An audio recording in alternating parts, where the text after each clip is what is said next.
Au nom d'Allah, le tout miséricordieux, le très miséricordieux. Sur quoi s'interrogent-ils mutuellement?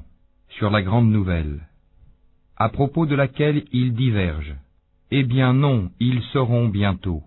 Encore une fois, non, ils sauront bientôt. N'avons-nous pas fait de la terre une couche, et placé les montagnes comme des piquets?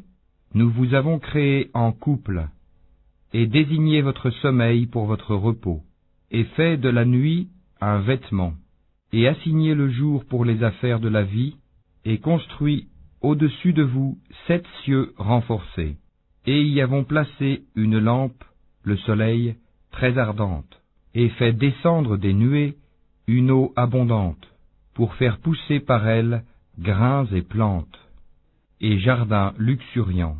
Le jour de la décision, du jugement, a son terme fixé. Le jour où l'on soufflera dans la trompe, vous viendrez par troupes, et le ciel sera ouvert et présentera des portes, et les montagnes seront mises en marche et deviendront un mirage. L'enfer demeure aux aguets, refuge pour les transgresseurs. Ils y demeureront pendant des siècles successifs. Ils n'y goûteront ni fraîcheur ni breuvage, hormis une eau bouillante et un pu, comme rétribution équitable, car ils ne s'attendaient pas à rendre compte, et traitaient de mensonges continuellement nos versets. Alors que nous avons dénombré toutes choses en écrit, goûtez donc, nous n'augmenterons pour vous que le châtiment. Pour les pieux, ce sera une réussite, jardins et vignes, et des belles aux seins arrondis, d'une égale jeunesse, et coupes débordantes.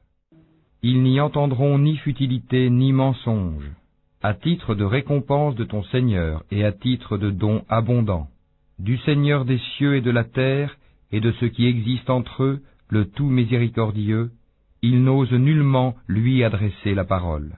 Le jour où l'Esprit et les anges se dresseront en rang, nul ne sera parlé, sauf celui à qui le tout miséricordieux aura accordé la permission et qui dira la vérité.